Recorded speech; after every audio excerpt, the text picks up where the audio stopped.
What should I do before hiring employees? This is a great question because guess what?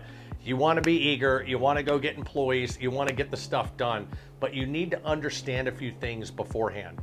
And there's important things here that you need to be compliant with, you need to be ready, and you need to understand what the roles are, because what we talked about in the last video just briefly was ultimately, if you don't have these in line, you're sending an indirect message to the people that you're going to be working with. Always remember this. The contractors you have, the subcontractors, the employees, other businesses you do business with, there's things that you say, but then there is intent behind it. The intent. What's the intent? What are your actions? Your actions have their own language. How are those actions interpreted by somebody else? Are you quick to respond? Are you there all the time, but when payments are needed, you're not there? Or like, what are these actions that are being sent out, right? And this matters as well when you're hiring employees. Why? Because if you're not ready, if you don't have a good job offer and inclusive and talk about your company culture and your expectations, and it's just something simple, well, guess what? Shitty offer or shitty job description is going to get a shitty employee. Ironically enough, that's the same thing that applies when you do a Google search or a search online on these AIs. The worse the search, the worse the results are going to be. The better the search, the more thorough that your prompt is, that your information is, the better result you're going to get. And the same thing applies here when you're hiring people. So let's get into this. Number one is assessing readiness. Can your business afford payroll? Is hiring the best solution, or is outsourcing for contractors better? I personally say this: unless you have a manufacturing business, a plumbing business, a service-based business where you have to have trucks, you have to have employees, you have to have certain things, then you know what? You can't get around that. You can't outsource that to somebody else. However, most businesses do have bloat, and I call it bloat, but I mean employees that are there that are taking up jobs or taking up hours that are really not needed, that technically you could have that outsourced. And we actually consult on that. I come into your business, I take a look and I go, here's the positions, here's all the tasks they're doing. Can these be outsourced? Can they not? Do you have this? Do you have that? Do you have legal? Do you need this? Are you struggling with this? And I actually come in and consult and say, here's what you can use for your business and here's where you can get these people for it. We have a link in the description below on that program, but just to let you know that a lot of things can be outsourced. And guess what? When you do outsource them, you don't have to worry about workers' comp. You don't have to worry about certain payroll taxes in your local state or the federal government. There's ways around this, and it's great, but you have to understand it and you have to work it correctly. That's why we come in as the consultant and help you with that, right? So, can your business afford payroll? Are you bringing in enough revenue and profit right now? Keyword profit, because revenue's vanity, profit sanity. Are you bringing in enough profit to afford payroll? Are these people a vital part of the business? A lot of this is going to depend on what state do you live in. California is horrible at this, right? Because I say that because a lot of contractors that you bring in, you're telling them where to go, what uniforms to wear, what time to be in. Guess what? They're an integral part of the business.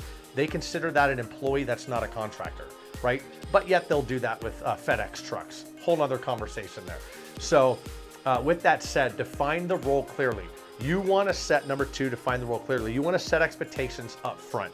You don't want people to come in and think this is one big hangout. They're not your friend, you're their boss, you're their employee. You need to set expectations on the document up front or on the job post. However, you need to follow up with that as well, because your culture is a reflection of you and how you handle the people within your business. Obviously, the new businesses that are starting, 2 or 3 people, different culture. You get a fourth person, third person, fifth person, sixth person. You start getting more attitudes. You need to have formalities, right? The more formal you can be up front, the easier it is to keep writing, because informal businesses that start, that are lackadaisical, people are, talking sexual comments in the office, everything's lackadaisical and they're really not following rules or laws or anything like that. Well, what happens when you need to start implementing that? People are all resistant to change. And ultimately what's going to happen is you're going to get resistance, you're going to get problems, you're going to get bad attitudes, and it's going to be a bigger problem down the road than just saying, this is how we do it now. We are going to be changing, but everything's formal and everything is by the book, and there's no wishy-washy stuff and up for discussion later. So, understanding employment law, number 3, federal, state, local compliance. What's the worker classification? employee versus independent contractor. I talked a little bit about that. I've been on both sides of the buck in different states, right? California, I had contractors that were coming in and working. They were really employees. We did a major shift in 1 year where I said, hey, everybody, we're out with the old, in with the new. I had to translate and I had to move everything over. Some people are so resistant to change, it was just better at that time to completely get rid of everybody. I take this very reservedly, and I say this reservedly because it's people's lives you're messing with. However, if they're resistant to change already up front, I knew that they weren't gonna have it. They were gonna get pissed. So it was, let's transfer the business, new location, new people, bring in a manager. Here's what our new expectations are. If you wanna reapply, you can. If not, I'm sorry, but we're gonna bring somebody else on, and that was that. But having that set up front, why did I do that? I needed a new culture at that point. The culture was ruined. I needed to bring in a new set of guidelines and standards, and it's all a reflection of me. I pointed the finger at myself, but ultimately, and we had other extenuating circumstances outside of that, but that was what we did, and that's how we got it back on the rails, and it actually did fine. We got employment in, we got consultants in, they helped us, and it was great, right? Now, register as an employer. Obtain an EIN number. If you don't already have one, you need to do that. You should have done that early on with your business. But if you're doing small stuff like editing photos, or you have a business where you do some minor consulting work and stuff like that, it's only a matter of time before the IRS catches up to you and says, wait a minute, you're making money on this and you need to pay us now. Not to mention risk, liability, and insurance, right? You need to have these. If you're in professional trades, you need professional insurance. I have professional insurance, I have manufacturing insurance, we have umbrella insurance, I have $1 million auto policy on many different vehicles. Like, there's many different insurances, and you will need it, right? There's other insurance that you can get as a business owner that protects you in making bad decisions or doing anything with employees. We'll probably recommend that. I don't remember what the exact name of it is off the top of my head, but we do have videos that just talk about insurance, ironically enough, and that's in there as well. I believe it's early on in this series. So you need to register with your state's labor department to let them know what you're doing, how you're doing it, what you have going on, right? Set up payroll systems. Number 5, you need to choose a payroll provider. Gusto, ADP, QuickBooks Payroll. I've used Gusto before. Don't really recommend it. Makes things easy, but it's kind of a hands-off. ADP, you're gonna wanna use ADP if you're a bigger company. They have great service. I've also used Paychecks before. They're great. They had a consultant come in. I handled all my stuff. We made it super simple. I filed payroll on a certain day. They drafted it from my account. They handled everything. It's so much easier, right? QuickBooks Payroll has the same thing. You can train somebody in your office how to use that, or even a VA to do it, and they can do it as well, and it will be wonders and save you time than getting a larger company up front like ADP when you don't need it if you're a small business, right? Now, what else is going on here? You need to understand taxes. Taxes are a big one. You're withholding taxes, you're reporting, and you're providing employee benefits. I would advise at least getting a consultant for an hour to bring some details to you and to bring you into the know of what are you gonna need? What employee benefits should you offer? Are you offering certain time off? Are you offering certain benefits like medical? What's the pros and cons of each? Every industry is different, every state is different, every business owner is different, and the time is different, so, and every company is different. So you wanna understand this and what are the pros and cons. And the best way to do this is bring somebody in that knows that. You know, bring in an HR lady that knows certain things on the employment side. HR is a great tool. I've come in the businesses as a consultant and I said, wow, your processes are so broken here. Horrible. We need to get up to date on the employee handbooks, on the regulations, on all the communications between employees. What are formalities, the times, the job descriptions, all of it. Hired in an HR consultant. I worked with her.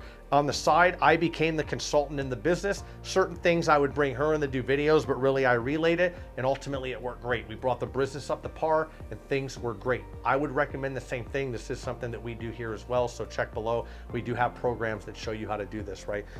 Ultimately, like I said, create an employee handbook and onboarding docs. If you're not following these certain processes, you can be shut down, you can be sued, and ultimately you can have things taken from you in the business and massive amounts of fines.